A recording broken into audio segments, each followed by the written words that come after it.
generation, new experiences, and improving the experiences we already have. So before I start, has anyone deployed hybrid search scenarios with Office 365 and on-premises already? In more than a test environment? None, no one. Okay, so we've got a handful that have done it in test. The experience, I guess most of you may have seen it though, the experience to date has been good.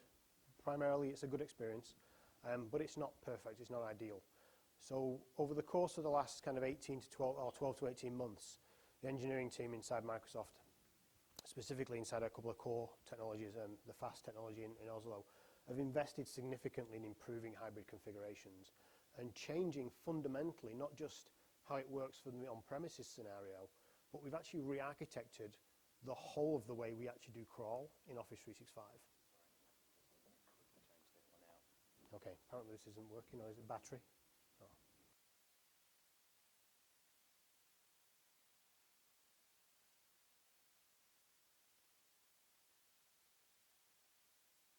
I can't remember what I said.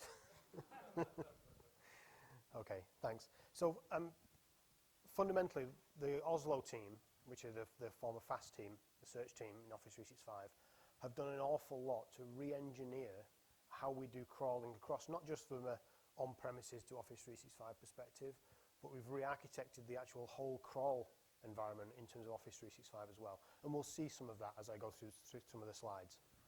So let me begin with a brief intro. My name is Neil Hodgkinson. I'm a program manager in the CAT team, the customer advisory team. If you were in the session previously, you saw Steve was delivering. He was formerly in that team as well. And we have a kind of shared responsibility to give our customers good experiences, listen to what our customers say, deliver that message to engineering, try and pound on engineering every now and again to get them to change something that our customers don't necessarily like. And as part of this session, I just want to call out special thanks to two people, Manas Biswas and Katrina Hammervold. Manas on the escalation engineering side, and Katrina, who was primarily the PM that delivered this feature. So it's her vision and her responsibility that delivered this. So they're kind of special in terms of delivering this. So what we're going to cover. What is Office 365 Hybrid? So I'm going to talk briefly about hybrid. I think over the last kind of 2 years, or 12 months or 18 months, Microsoft has changed the vision on hybrid. We've modified what we think about it. We've modified the way we expect our customers to use it. So we're going to look at some of the brief things about how we can leverage hybrid and what hybrid actually means to us. And we're obviously keen to hear what it means to you. We're going to look at some of the benefits. So the change that we're going to talk about here, the change in the way we're doing search hybrid scenarios, can drive some key benefits to your organization. One of the key benefits is a significant cost reduction in on-premises from a SharePoint server licensing perspective, from a hardware deployment perspective, and from an operational manageability perspective. Search is one of the hardest things to maintain and manage in SharePoint. If you do SharePoint on premises, you'll be aware of that.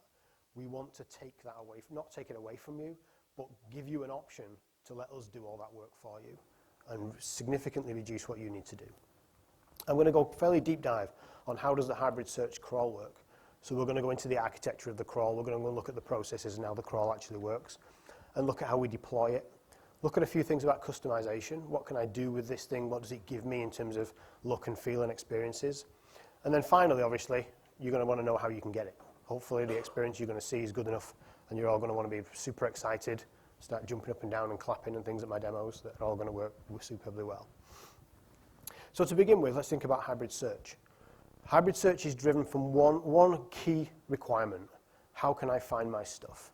If you're an on-prem SharePoint user, if you're an Office 365 user, most organizations that have Office 365 probably have SharePoint on premises as well, certainly the larger organizations.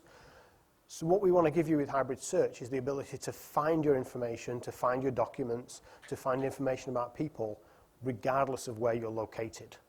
Right? I don't want my users to have to care whether they've navigated to an Office 365 site, whether they've navigated to an on-premises site. I want them to have the same experience. So when we think about that in terms of hybrid content, hybrid applications, hybrid information, as I said already, cloud, on-premises, and hybrid. Hybrid is where we want people to be working today. Right? What hybrid means should be transparent to the end user. Right? IT teams know about it. My business knows about it. My end users don't need to know. They just need to use it. And hopefully what we'll see here today is I'm going to show you some of the old way that the thing was delivered, and I'm going to show you the new way. And hopefully you'll see the way it changes. So all of you said, apart from a few people in the back who I would have expected to have tested this scenario, you've not seen hybrid scenarios with search. So I'm going to show you what it looks like in terms of the hybrid configuration. And typically what we had with hybrid was we had a scenario where you could do a query from your on-premises search center, and it delivered a set of results from your on-premises search index, and it delivered a set of results from your Office 365 search index, and it stacked them up in 2 blocks of separate result sets. No common relevancy, no common ranking algorithm, no common refinement mechanism. In fact, in this case, no refinement mechanism at all for the remote location. So it was a bit of a disjointed experience, and one that our customers basically said, we don't like that. Okay, it's nice, it works, but we don't like it. We want to have a unified experience. We want to have a simple mechanism that gives us relevancy, ranking, refinement across the entire result set, whether it's in Office 365 or on premises. And one of the other downsides to this solution was I'm moving into a hybrid configuration, but I still have to host an entire search topology on premises. I need an entire set of components, of crawlers, of query processors, of indexers, and I can't get away from that when I'm using the old style hybrid configuration. So to begin with, rather than tell you all about what we've done, I'm going to show you what we've done so you can see the difference, and then I'm going to show you how we did it. Okay, so we'll try and work through that. Hopefully it'll drive a few questions out of you. So let me drop to a different machine.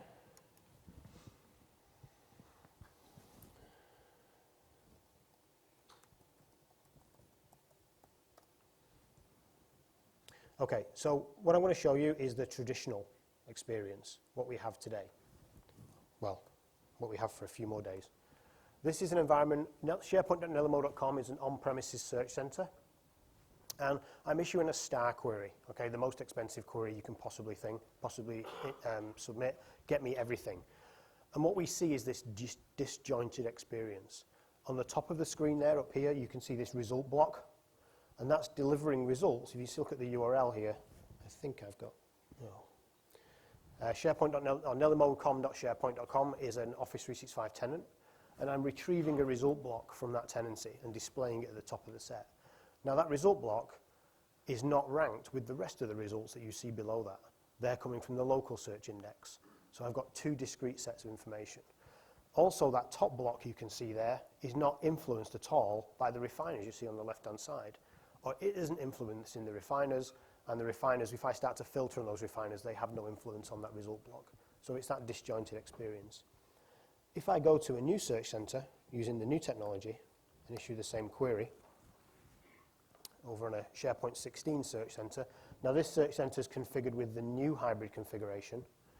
What we see is a different experience. Okay, we now have a single set of results. If you look at the URLs, are they visible? I need to put, no? Okay, bear with me. Let me zoom it. Okay, it's stuck in a zip. Come on.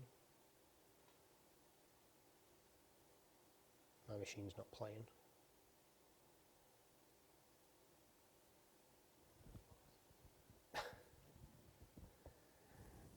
Okay, bear with me.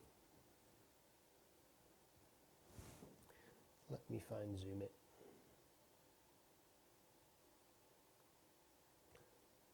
So this is a super fast machine that isn't playing very well at all. Okay, let me get that in a minute. So, here we go.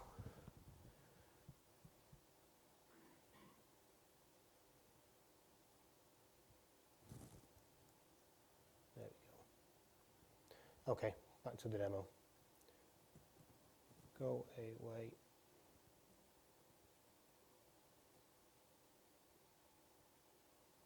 It will work. Okay, there we go.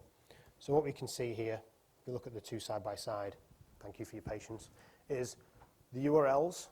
We've got the block of one set of URLs. We have the list at the bottom of the second set of URLs on the left, on your left-hand side. On the other side, over here, we have a single set of results coming from multiple locations. So we now have on-premises information, Office 365 information. The on-premises information is coming from file shares, from SharePoint 2010, from 13, from 16, from any supported SharePoint content source. And it's displayed as a single set of results. And it's a single set of results, which means the relevancy and ranking is combined. And it also means that the filters, the refiners on the left-hand side, are active across the entire result set.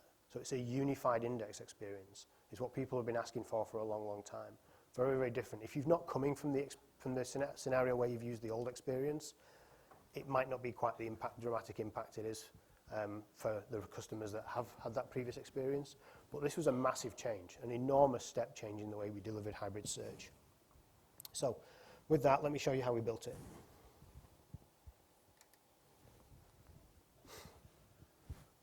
Okay, so this is what we built to do these demos with. And the scenario here is, when I come to show you the second demo, we've used multiple search configurations. So we have this new search capability is delivered in the August CU for SharePoint 2013, so you can have it now.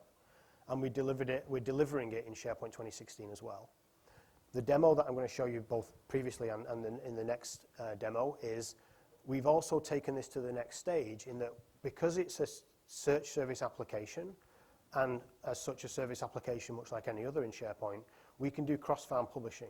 We can do consumer publishing scenarios. So we've enabled a feature here that allows us to do hybrid search with SharePoint 2010, as well as SharePoint 2013 and SharePoint 2016. So it's kind of opening up the kind of new way of allowing people who haven't yet got to SharePoint 2013, who are not ready to deploy SharePoint 2010, to start to think about having hybrid configurations as well. So it kind of opens up the new thing. And regardless of where the user is, and as you'll see in the next demo, they get the same set of results. So I'm going to show you a query we're going to do, which will give us exactly the same result set, whether I'm on Office 365, whether I'm on SharePoint 2010, SharePoint 2013, or SharePoint 2016.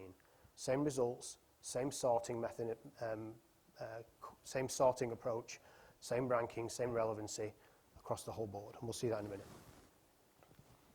And that means that our hybrid gorilla, if you've only seen any of my hybrid sessions before, we have a hybrid gorilla that usually hates me because I do things wrong. In this case, our hybrid gorilla now loves us because he has a good experience. So what does it actually mean then in terms of the search experience for our end users? It basically means I can search from anywhere. If you remember the premise of hybrid, users don't need to know where they are. They don't need to be concerned with where they are. So I can search anywhere. I can search on premises, search centers. I can search at site level. I can search at list level, get the same experience. There's another scenario. We can hopefully enable this for Delve as well. So the Office graph can be populated with information driven by search. And in a later demo, hopefully I'll be able to show you the Delve experience. And the key thing is, as well as enabling the search scenario, it means we can also now start to experience things like search previews and search capabilities from content regardless of where we are. So in Office 365, I can get search previews, video previews, document previews from my on-premises content when I'm hosted in Office 365 as well, all by leveraging this feature. So in terms of benefit, I mentioned costs and things before. If we consider a scenario here, Contoso, fictitious organization, they have a number of environments on premises today.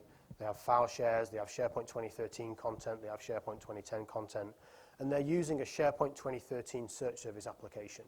Not an uncommon scenario. That search service application is crawling all of these repositories, and they use the search service application to deliver results to end users. That's fine, but that means they have to deploy a full search service application on premises. As an example, 14 application servers, 4 content servers, and 10 search servers is just it's a stick in the air to say what you might deploy to configure this.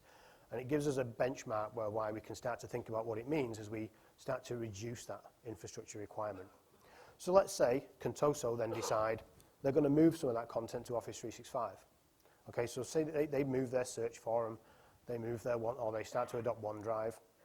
They still have content on premises, but now what it means is they can start to reduce those number of servers. So now we've reduced our servers a little bit. We're leveraging 2 scenarios. And because we have SharePoint on premises, SharePoint in Office 365, we can configure that first hybrid scenario between the 2. So we've reduced our infrastructure requirements a tiny bit, not a lot. What if we go to the next stage then? The next stage is to deploy what we call the Cloud Search Service application. This is the one we're going to talk about today. The Cloud Search Service application allows me to pretty much do away with my on-premises search infrastructure. All I need is an instance of each component, but I don't use them all. So if you're familiar with search and the components you require, the 6 components you require to deploy search on premises, now what we're saying is you still need those components, but we don't need enormous index capacity now. We don't need tons of database storage to store all of the information that's required by the search service. Instead, we use this thing called the Cloud Search Service application. And what that actually does is when it's crawling content, instead of feeding on-premises content processors and feeding the on-premises search index, it's effectively diverting that feed to a service hosted in Azure that we'll talk about later, where a service in Azure where some additional processing takes place, and then that feeds the Office 365 search index to give you that single unified search index approach. Okay, and it's fairly straightforward actually, fundamentally quite straightforward. There's a few things we need to do to make it work though. From an on-premises perspective, we need to go through a few prerequisites and we need to set this thing up. We need to configure our farm to support this requirement, but it's very straightforward. So we're going to talk about these things, what the application is, we'll talk about the crawling architecture. Some things about security and identity. Obviously a critical piece in terms of when we're thinking about search is the concept of security trimming. We don't want to deliver results that we shouldn't be able to see. And then we're going to look at some scenarios where we can use the old approach and the new approach when we have some specific security requirements. So we'll go through these in a few moments. If we think about the prereqs, so none of you have done hybrid search before or configured hybrid scenarios. Any of you done hybrid BCS?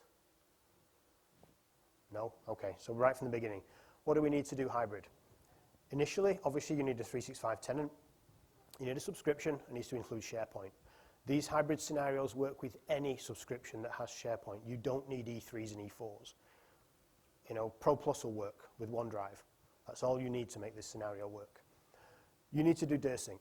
If you've got Office 365 tenancy today, you're probably familiar with this process, using your favorite DirSync tool, whichever version of it you may have, AD Connect or DirSync. That gives us the basic premise to be able to do things like security trimming, to be able to do authentication in the cloud. The next thing we need to do is deploy our search service. Now, SharePoint Cloud Search Service application will support any content source that's currently supported by SharePoint. So things like file shares, SharePoint 2007, websites, 2010, 2013, we can cover all of those things. We can even do BCS connectors. So if you can do it in search today, you can do it with hybrid as well. And then we deploy this thing called the Search Service application. To all intents and purposes, it looks no different to a regular search service application. I'm going to show you that in a few minutes. And then the final thing is, if I want to expose these previews, if I want to show previews of my content from on-premises into Office 365, I need to have some way of publishing my WAC outbound URLs or publishing my WAC server so that I can make those calls down onto my on-premises WAC, and vice versa, of course. Okay? But that's all we need. There's nothing fundamentally difficult with that. You don't need to deploy loads of ADFS servers. You critically don't need a reverse proxy, which is a big blocker in some of our current inbound scenarios, where people have to deploy reverse proxy infrastructure to republish things. I only need that if I want to do the WAC experience. Okay? Other than that, I don't need it. In terms of deployment, very straightforward. It looks and feels exactly like a search service application, a regular one, and it has one key property change. It's different. This property is cloud index equal to, and it's true, and it's just a property on the search service application. How do we build it? You can only build it through PowerShell, so we'll provide you with some sample scripts, and you can download them from Connect now, actually.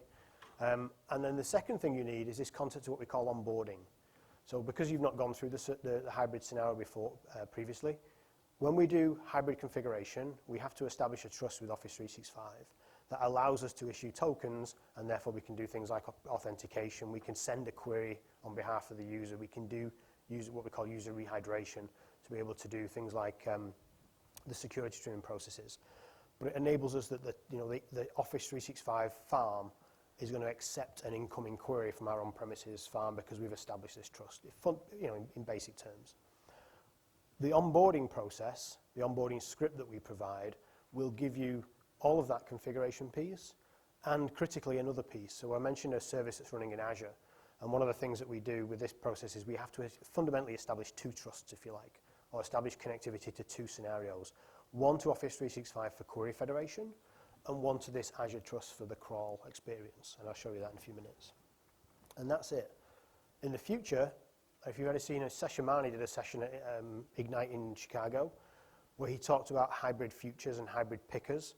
And the ideal scenario here is we don't give you a script to run. You log into your Office portal, you select the hybrid page, you choose the app that will configure this for you, and that's it, done. There's no PowerShell script to run. That's a future stage. Right now we're in the land of PowerShell scripts, which is fine for me, because that works fine. It's about the most development I can do. The piece we have to connect to in terms of Azure is what we call the SCS, so it's the Search Connector Service. And it's this piece which is the most critical piece. This is what you're onboarding to. It's a man in the middle, if you like, between on-premises and between Office 365. It's very straightforward. It allows us to influence what's going into the search index in Office 365. It will ultimately allow us to do things like make influence to the Office graph, if you've seen Delve and those kind of experiences. Not only will this give us the ability to put search content in Office 365, but to start to influence those signals that are being sent to the Office graph as well, to influence your Delve experiences. The key critical thing it does, your crawlers on premises communicate with this service and they send information to content processors in Azure, and that's fundamentally all it needs to do. The trust that's established obviously means that your crawlers are trusted to make that connection, and then when your crawlers feed information into this service, it's fed under the context of your tenant, so we know where it needs to be routed to in Office 365 Search Index. One of the other things around this service is, because it's a service hosted in Azure and it's being fed your content, it stores that content, so it allows us to do things like, what if we have a search problem in Office 365 and I want to recrawl with this scenario? The last thing I want to have to do is call up a customer and say, can you just run a new crawl on premises so we can refeed our search index? This gives us the ability to recrawl without you even being concerned about it. So you'll see this in the architecture diagram in a few minutes. So let me just show you a little bit about the cloud service application, and then we'll look at an actual crawl scenario.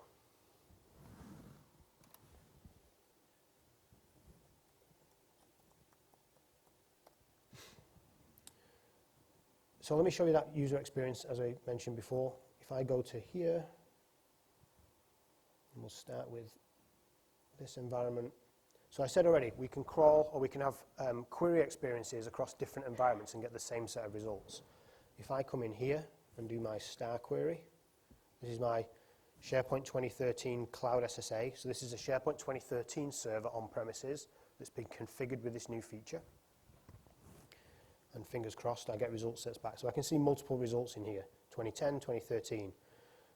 I can do the same thing in 2010 because I've got that cross-farm publishing scenario. So we still have a lot of customers running SharePoint 2010 on premises. Many of you may well do that. And you can get this experience by using SharePoint 2010 as well. It's a bit slow, but we'll get there eventually. Let me go and do another query. This is a tenant. This is the tenant that this environment's connected to. We'll just fire all these things off. They're going to take a few minutes to come back. And then a subsite of 16 as well. If we do the same query. There's our Office 365. It's the same overall result set. I've filtered here just on Office 365 content. If I change that, this is running really slow, to everything.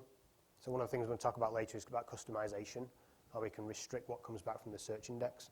If I change this to be an everything search, look at these two results here.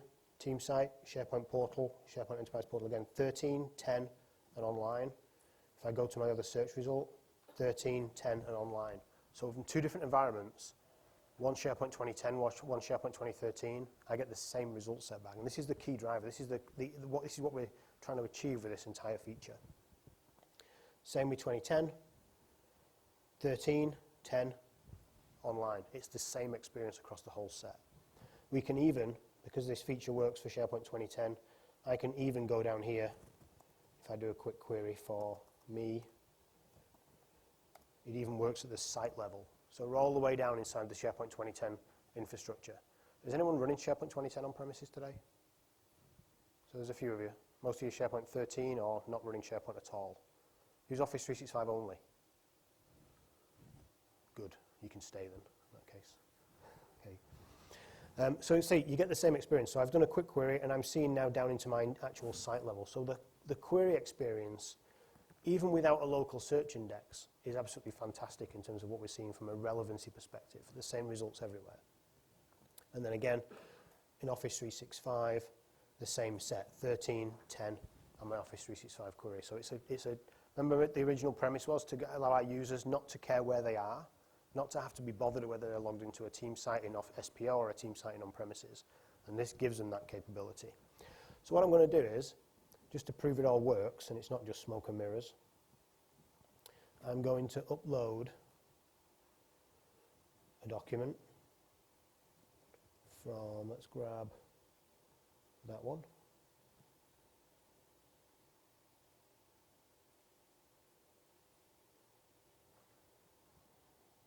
Great. Bear with me. Let's put it in here.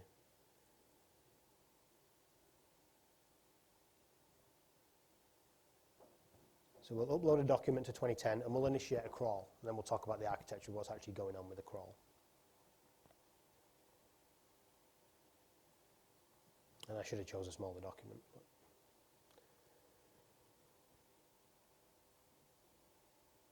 give it a second.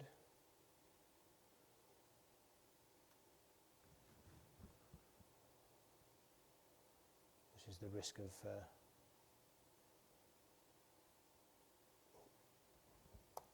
relying on your SharePoint application pools.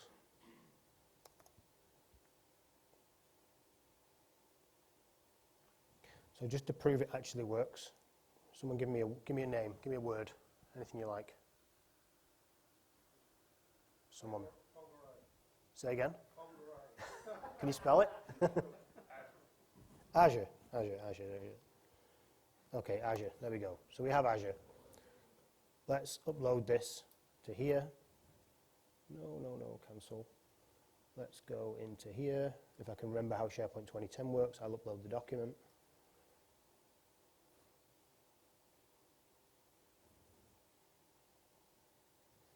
And we'll kick off a crawl. And then we'll go look at what the crawl's doing.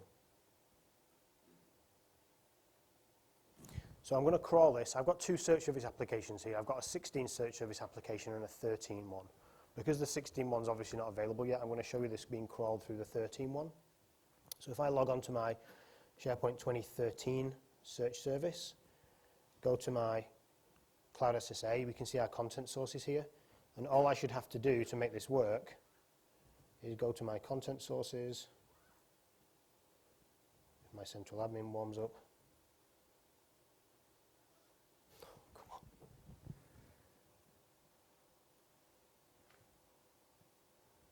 Start crawling. There we go. No, I'll do an incremental. Be easier. Okay, so that's going to start a crawl. That should go and find that new document, and we should obviously be able to see that, and we should be able to find that document everywhere. We've uploaded it to 2010. We should hopefully be able to find it in 13, in 10, in Office 365. Okay, that's the kind of premise of this scenario. But what's actually going on behind the scenes?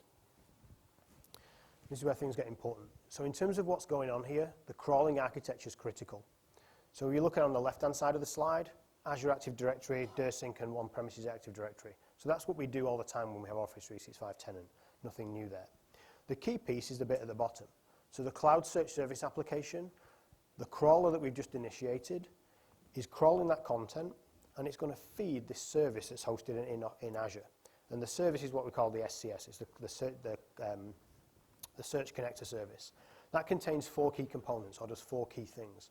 The first thing it does, it has a queue, so it receives your content. It then passes that content into a blob store for crawling purposes. There's a content processor up there that's going to process that content. And then finally, there's a piece we do where we map the ACLs from that content that's being received to the ACLs that are in your Azure Active Directory to make sure we can map those users and make sure we can do that security trimming piece effectively. And then the final piece is we transfer that parsed content, that mapped content into the SharePoint Online Search Index. It's a very, very simple scenario, but very, very complex to implement. And I mentioned that we've... Who owns the Azure piece? Is that in your subscription, like the company's subscription? Okay, so the question is who owns the Azure piece? And that's Microsoft managed, right? You don't need to care what that does. The only thing you need to care about is what you have on your on-premises server, the cloud search service application. So we're not paying anything for that, is it? You are not paying anything for that piece. And as of right now, from a payment perspective, this service is delivered as part of your subscription. There's no additional fee for this, right? So you don't have to buy this as an additional add-on to Office 365. You get this out of the box regardless of your subscription. In terms of what I said about we've re-architected search to support this scenario, so the search service connector, or the search connector service, is used not only by on-premises, but we also use it in our Office 365 crawlers as well. So everything channels through this service. And that gives us the ability then so that we can do mapping for your tenant, so that when we crawl information, we can do things like assign each piece of information a unique document ID, make sure that the information that we're crawling from on-premises is assigned to the correct tenant and goes to the correct search index. So it's a fundamental re-architecture of search in terms of SPO to make that work. The piece in the middle with the external and internal endpoints is the Azure service. So the external endpoint is the one you connect to from on-premises. The internal endpoint is the one we connect to from our SPO farms. It's a very fundamental change in how we do crawling. So what do we actually transmit? The things we transmit is obviously document ACLs, what's actually being used to represent the security on that document, you know, the permissions on that document. We transmit the keywords, if you like, so there's some transformation that takes place on premises to convert this document that we're crawling, that PowerPoint document I just uploaded then, to convert it into a bunch of keywords, into metadata. We transfer your tenant information. The tenant information is done as part of the registration process. We need to make sure this content ends up in the right tenancy or is associated with your tenant. And then there's this concept of analytics. So little bits of information about things like who's doing queries, top queries, that kind of information. And hopefully that will become a richer experience going forward where we can start to pick up things to influence the Office graph. That's wrapped in a batch. It's encrypted using an encryption key that's supplied as part of the onboarding process. That's downloaded from the service when you onboard. So we encrypt the package and we send it over a secure connection to Azure as well. So it's a very, very, very, very secure mechanism for sending your information over the internet. It then hits Azure. As you can see already, we've seen that piece where we index Azure, hits the indexing API, and then it's ultimately transferred to the SPO search index. So it's a very, very simple process. And we do it in batches. We don't have to crawl all of your content and then try and stuff it all up in there in one big go. We do it in batches, so it's a pulsed process. We can get telemetry back to say whether a particular batch failed, and we can do retry and all that kind of thing. It's a very, very robust process. Other things we can do for testing it, once we've actually got this thing configured and got it working, we will publish information about how to look in ULS in your on-premises farm, how you can trace this thing with Fiddler. It's a bit too deep to go into in this session, and we don't really have enough time. But there's another key feature as well. We add a new managed property called isExternalContent. And that allows us to differentiate when we're doing queries between what's on premises and what's in Office 365, or where the content has come from. Remember when I did that first query on Office 365, it showed me SharePoint Online content only. Then I clicked the everything vertical, and it showed me then everything. The online only one was restricting where isExternalContent not equal 1. Okay, so I was filtering away, and I'll show you some of that in the customization piece. The other thing we can do is we can obviously use the REST API as well. So we can hit the search REST API endpoints and filter that information out as well. So there's a number of ways to validate that your actual implementation is working, not least of which is just to go to SharePoint Online and query. Okay, and you'll get some response back. So with that, let's go and see if that crawl is actually completed. And hopefully it has.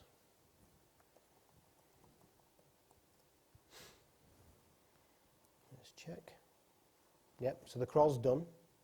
I'm going to go out on a limb. I'm not going to check the crawl log. I'm going to assume it's there. I'm going to go to SharePoint Online. No, let's do it here. So we should now have pushed that content all the way through to SharePoint Online search index. So if I search in here for Azure, I might find some other documents. That might completely lie to me.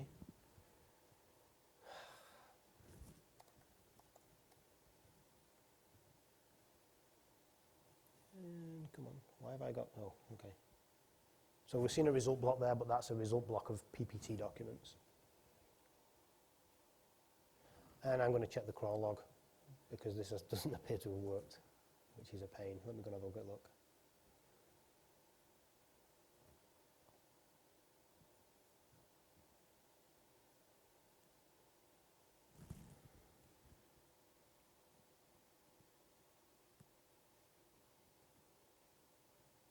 Oh no, there you go, we did crawl it. So let's check it's actually there.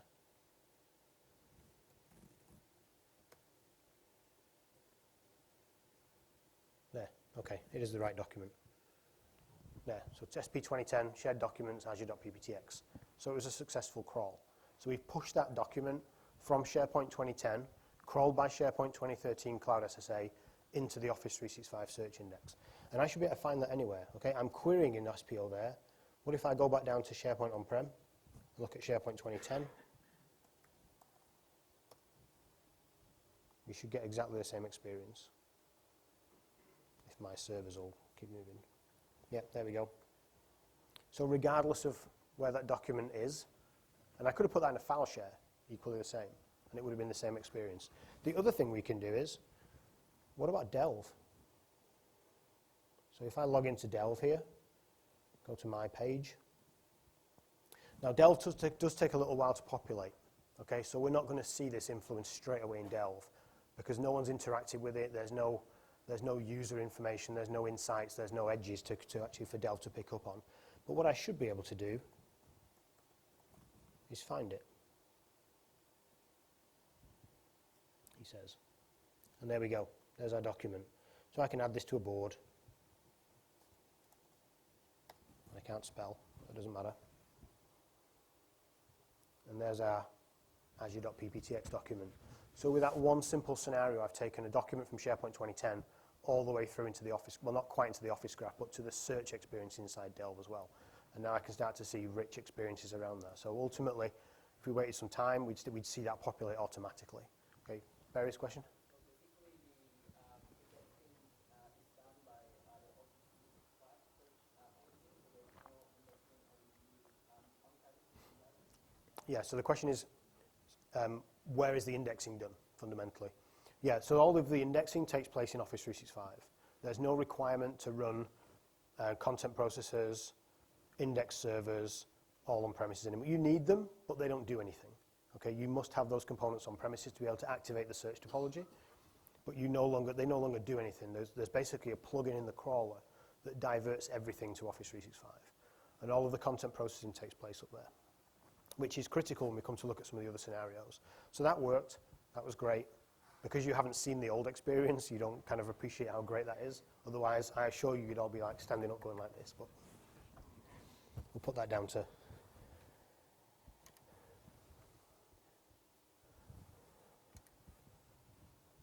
So that's a basic demo of the Cloud SSA, okay? When you start to think about what that means for on-premises customers to be able to forget managing search, more or less, okay, let Office 365 do it. In fact, that whole search service in Office 365 is managed by the people that wrote the product. They're responsible for managing it, they're responsible for maintaining it and running it. So the right people are running with that thing.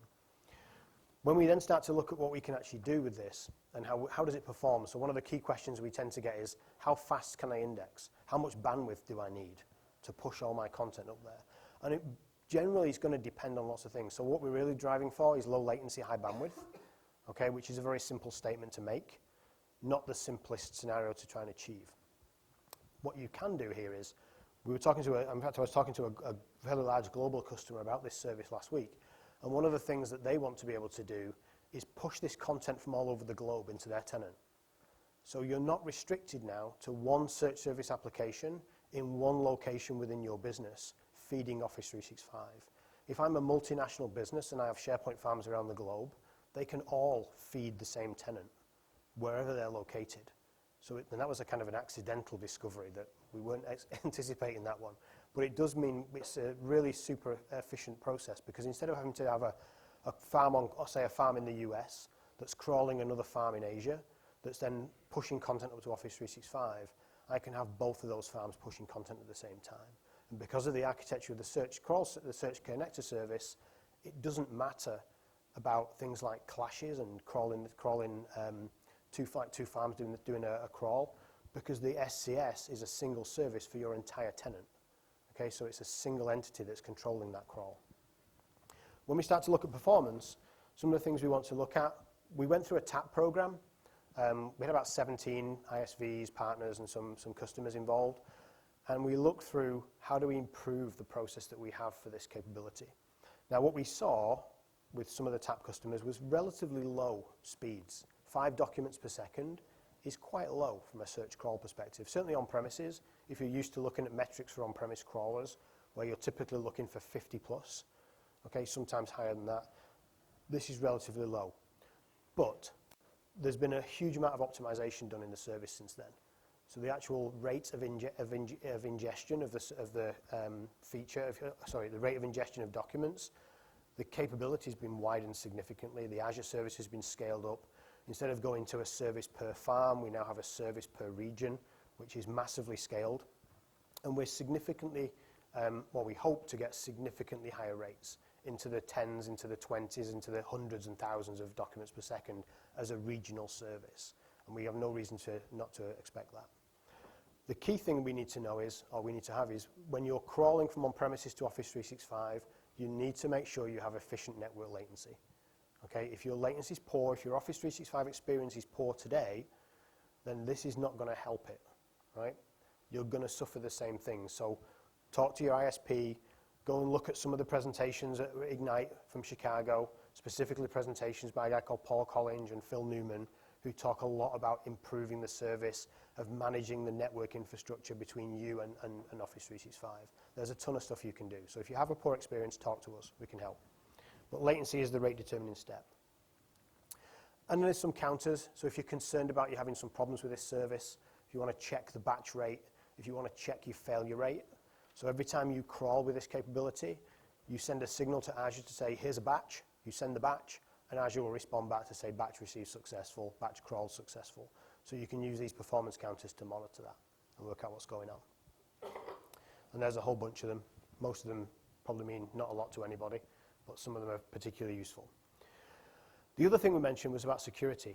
So one of the things that people always ask us about hybrid is, how do I know that you can security trim effectively? So the way we do it today is very straightforward. Azure Active Directory synchronization pushes your UPN up to Office 365. When you query from on-premises, we send your UPN claim to Office 365. We match the two together. They match the ACL on the object, and therefore we're good. We can security trim the item. As things change with hybrid, we need to look a bit beyond that. So one of the problems we've had with some of our customers is, and I was talking to someone today who's doing this, their UPN doesn't necessarily match their UPN or the email address perhaps that they want to log into Office 365 as. If you consider my identity, for example, at Microsoft, I'm Neil H at europe.corp.microsoft.com. It's a mouthful. I don't want to log into Office 365 with that. I just want to log in with my email address, keep things simple. That represents some problems because when I do a query against Office 365, it's not my email address that's being sent as a claim. It's my UPN context from my Windows login, right, which has the europe.corp.microsoft.com scenario. That means if I'm syncing my email address as part of the DirSync process, so I can log on with a short name, a simple scenario, rather than my very long Windows context UPN, I'm breaking the security trimming capability. So my UPN of neilh.microsoft.com that I'm using for logon doesn't match my real UPN and it fails. And that's a real problem for a lot of our customers, and we're getting a lot more and more people asking about how they can get around that, and there are ways and means to do it.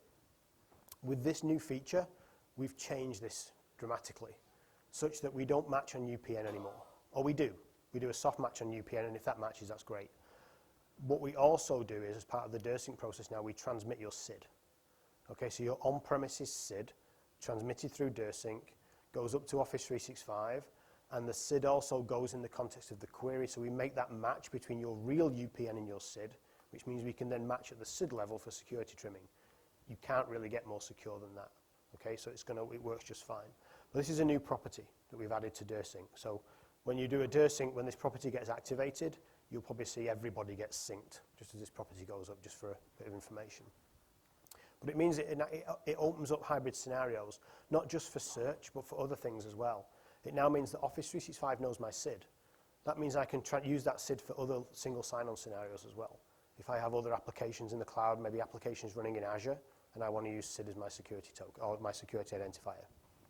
So it's a change to what you may be used to today. So in terms of security and identity, you can't really stress it enough. We have people trying to hack this process all the time, both from internal Microsoft people and external people, I'm sure, try it all the time. The key thing is we know this works. We know it's foolproof. Right? You can't spoof this. Okay? There's a challenge. If anyone wants to try it, let me know. If you break it, let me know. Okay? So you will always only get the things you have access to. So whether it's on-premises content secured in a file share that you don't have access to but somebody else does, they'll find it and you won't. So we respect that security configuration. In terms of security and identity, the thing to think about is when I log on, my token that gets sent to Office 365 is always going to be my Windows token. Right? It doesn't matter what's in the user profile service from a SharePoint perspective, okay, because we ignore that, because the user profile service data can be manipulated on premises. Okay, we always use the context that you've logged onto the local machine with, and that's critical, because we know that's definitely you. As we start to think about query then, from an architectural perspective, there's a number of ways to do query federation on premises. There's a number of ways to do query federation through the search service application or query federation directly from a site collection to Office 365. And it's unfortunate that not many of you have actually configured hybrid query federation before. But the key way we want people to do it, or we like to think people will do it by default, is they'll do query federation from the cloud search service application to SharePoint Online. So what does that mean? Basically means when I'm running the cloud search service application, my default result source, my default source of search results is connected to Office 365. So when I, as a user, issue a query, it hits the cloud search service application. There is no local index, so there's nothing to query. Instead, it goes out to Office 365 and it pulls the results in, much as we saw in the UI a few minutes ago. When we pull those results down, we trim them out, we get the right, or they're pre-trimmed before they arrive, and the users get the same query. So in this scenario here, with this user called Jaden, she sends a query in. The query goes out with her claims, query is security trimmed, and the results come back, regardless of where the content's coming from. Right? We know already it's going to work just fine. There are other scenarios, though, as well. Not every customer wants to punt all of their information up into Office 365 from a search perspective. People have information they can't do that with. There might be Patriot reasons why they can't do it, regional boundaries, compliancy reasons why certain sites can't exist in Office 365, which is why you haven't gone to Office 365 in the first place. So we have to be careful that we also give people options here.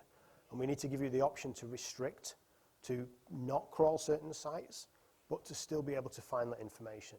So what we can do from a query perspective is, or from a search perspective is, we can run with two search service applications. So instead of getting rid of all of your search infrastructure on premises, you can dramatically reduce it, allowing you to crawl smaller repositories on premises, perhaps more secure repositories, but you can also then have the combined query federation with Office 365 as well. So in this scenario here, there's an on-premises search service and there's the Office 365 search service. So when the user issues a query, they will get a result block, much like we saw in the first instance, the first query, the first demo I showed you, with the result block of results coming from on-premises and the major set of results coming from Office 365. That's a scenario we can't avoid if we want to have these secure repositories of information that are only crawled on premises and that the results or the index that contains those items only exists on premises and can't be moved to Office 365.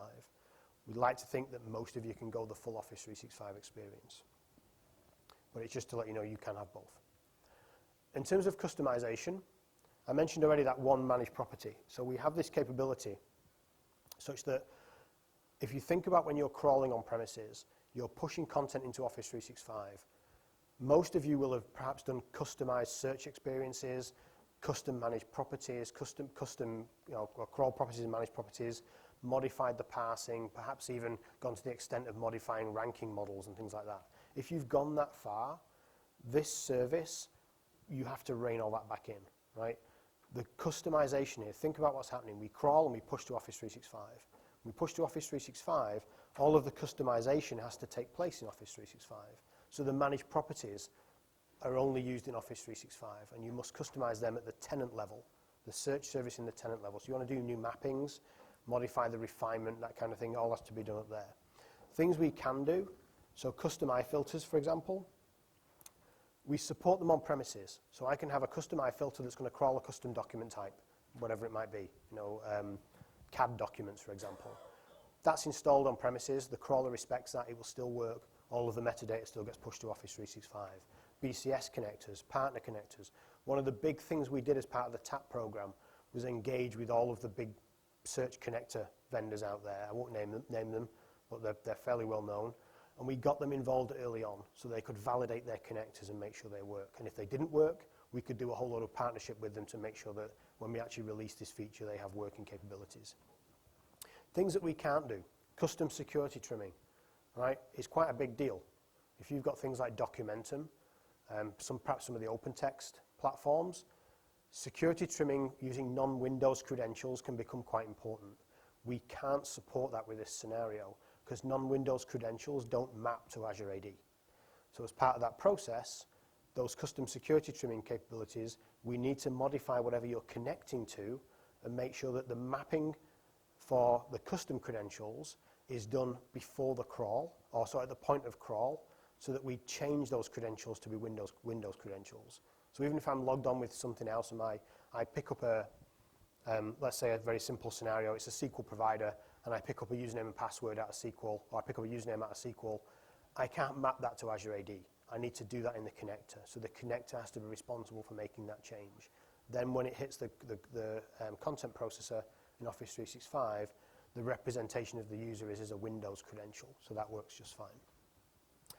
When we go up to the cloud, so tenant level schema mappings, if I'm going to change my crawl properties and manage property mappings, I have to do that in the tenancy because that's where the crawl is now taking place. That's where the processing is taking place of that metadata of those crawl properties. Things like custom query rules and result sources all have to happen up in the cloud. So if you're familiar with SharePoint 2010 and the concept of scopes, now we have this concept of result sources. You need to make those changes in Office 365 because that's where the query is actually going to happen. Okay, not in on-premises anymore. Things that we don't support. So if I modify my search schema at the site collection level, okay, which some people do, if they have custom search centers and things, that is not supported in this scenario. There's no way for us to pick up those changes and modify the Office 365 tenancy from the site collections in Office 365. Obviously, custom security trimming we don't support, I've already said. Custom entity extraction as well. Is anyone actually using that feature? No? Custom entity extraction? Okay, so it's another thing we can't support with this capability. So the ability to extract items from documents, for example, and convert them to managed properties or promote them into managed properties. And then finally, content enrichment web services. We have no means of calling out to custom capabilities to be able to enhance the search. These are all things that require things like full trust code deployment. Steve's talk earlier today talked about why we don't allow full trust code in Office 365. You would need full trust code to make some of these features work. So we don't support that, so you're limited there. Maybe we'll have an answer for it in the future, but not today. Yep. What about managed metadata? So the question is, what about managed metadata? I'm going to throw that back and say, what about managed metadata? Well, if you've got on-premise, you've got managed metadata and you're tagging items to that. Okay. So, yeah. So, Automatically and yeah. So the question is, if I have a document that's tagged with managed metadata field or a tag that's sourced from managed metadata, I guess the question is, does that appear in search or can I use that for search? And the answer is yes. Because when we crawl that content on premises, we pick up that tag as a string. Okay? We don't care what the source of that is. It's a string that's associated to the document or is in that extra field, the metadata field, and we just index it as a string. So you can query it. It works just fine. So you have this concept of this managed property, which is external content. And it's really useful. If I want to restrict or filter between on-premises content and Office 365 content, I need to use this as external content managed property to be able to do that. And it's very, very straightforward. You just tag it on or you restrict your query to include this tag, and it can be either is or is not, and it allows you to filter between the two. Very useful for testing and very useful scenarios for things like creating search verticals. So in this scenario here, we've basically taken that SharePoint Online tag, which is the one we saw in the demo earlier. And SharePoint Online, the result source for that is modified to include not is external content 1. So show me everything that's only internal in terms of internal to Office 365. And the result source that the results that come back will be Office 365 only. If we take it a step further, the everything vertical here, which is the one you have in Office 365 today, the one you have on-premises today, has no restrictions on it. So it shows me everything. It shows me both on-premises and Office 365. A sample of a custom one here would be, in the example of Contoso earlier that had this support repository. They might want to filter only on that support repository, in which case I can build an equivalent custom content here, a custom result source, where I'm adding additional and different filters to the result source. So I still have all of the power, all of the capability that I have in on-premises search in terms of user experience, in terms of customizing the user experience, but I can deliver it through this search service application as well. And it applies across the whole result set, not just the one or the other. A few things about frequently asked questions. So we did get a lot of questions asked by people, and this is probably one of the most useful slides in this deck in terms of if I'm thinking of implementing this feature. So the concept of having an on-premises index footprint. Now we think about what we do when we talk about indexes. If I want to have a simple, highly available search platform on premises, we're talking about 2 index servers with 500 gigs of disk each. Okay, that's kind of the minimum footprint that we talk about. With this scenario, my indexers need no disk. I still have to have an indexer because I need one in the topology just to make the topology work, but it does no work. There's no footprint on disk, there's no on-premises disk. I don't need highly performant disk infrastructure to be able to support my indexers. There's nothing there, it doesn't do anything. On-premises crawl components. So 1's fine. We recommend 2 for high availability, but the throughput of 1 is significant. And 2, we only recommend 2 crawlers for anything up to 100 million items. So with 2 and high availability on 2, you'll get plenty of throughput. Crawl databases are important though. If you've done scaling design for SharePoint on premises, when you're looking at the capacity of the search service application, crawl databases, we talk about 1 crawl database for every 20 million items. Those crawl databases will still be populated because we still need a mechanism to control the crawl, to know what we've crawled and to be able to look at things like crawl logs and crawl history. Other things that we send up there, so we talk about network requirements. So high bandwidth, low latency is critical. That's how you get the best performance. It's kind of standard networking mantra. In terms of what we transfer and what we encrypt, everything's encrypted. So don't worry about things going over the public internet. We encrypt the batch and then we encrypt the traffic as well. So it's almost like a double encryption, if you like. Can we consume from 2010, 2013? Yes. You can consume a 16 farm can publish to 13 and it can publish to 10. Okay. Also, a 13 farm, if you're using the 13 version of the Cloud SSA, can be consumed from 16. Okay, so we can go the other way around, something we never previously supported. You can go -1 as well as and +1 in this scenario. In terms of crawl types and what we support, exactly the same as SharePoint 2013. File types, SharePoint 2007, 2010, 2013, but there's no code-based extensibility, as I already said. There's no feature for that at all in this version. Key thing about how can I get it then? So we've deployed it internally at Microsoft. You've seen it running in a demo, briefly, my environment here. As of the 7th of September, it will be in generally available as a public preview. So there's nothing for you to do. If you want to use this feature with your tenants, as of Monday next week, all of your tenancies are activated with this feature.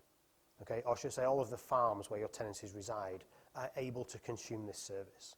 So you can either use a SharePoint 2013 farm if you have one on premises, even just a single server as a VM if you want to test it, deploy the August PU on it, and activate the feature. The scripts are available on MS Connect. You can just download them and run it. It's fine. That's exactly what I did to build these demos. It will also ship in SharePoint natively in SharePoint 16. It's GA at the moment. GA is in a kind of a preview mode. So while we're still anticipating user load, while we're still monitoring how much load we're going to get through this service, every tenant is restricted to a maximum of 2 million items crawled through this capability. When we go GA, we'll take the cap off, and there will be pretty much no limit. Okay, not promising no limit, okay, because that gets me in all kinds of trouble, but as close as we can get to be able to crawl as much as you like.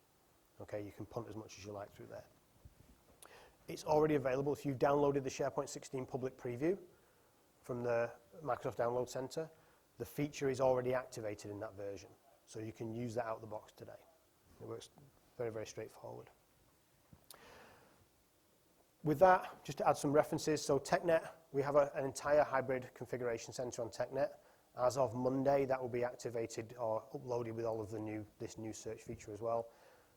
We have a blog series, part of the Escalation Services blog, which contains like a 12-part process on how to do very simple hybrid through query federation, through inbound, through outbound, through BCS, configuring it with different reverse proxies, configuring all kinds of different scenarios. So it shows the first 3 parts there, but it goes on and on and on. We're just about, I think on Monday we're going to publish a 30-page blog for how to configure this search service application as well. But it doesn't need 30 pages of work. So with that, a couple of related sessions. So Elaine's session on Monday, Get Ready for SharePoint 16. She referred to this feature briefly in that session. Azure Infrastructure as a Service, I would just call out that because really we run all these services in Azure. So familiarity with Azure is, certainly as a Microsoft employee, we're pushed constantly to get more and more familiarity with Azure, as the guys in the back are grinning there. And I would heartily suggest you do the same. And then the SharePoint deployment automation. So if you're looking at doing SharePoint configurations on premises or indeed in Azure, then Brian's session on simplifying deployment using desired state configuration is a very useful session to go see. So with that, I won't be in the hub on Wednesday because I can't time travel, but I will be there tonight and I'll be there on Friday as well if you want to hook up to see anything. So straight through that, finishing the resources off, TechNet, Virtual Academy, very, very useful. We're about to put a hybrid, about a 4-part series on hybrid on the Microsoft Virtual Academy, of which part 3 will be this, similar session to this, showing how you build it. And part 4 will be a really super and critical session, which is how you troubleshoot it, okay, when things do go wrong. So with that, we're done. Appreciate your time. And if you've got any more questions, I'm happy to hang around all the way through lunch while I fix my demos. But, okay, we're done. Thank you.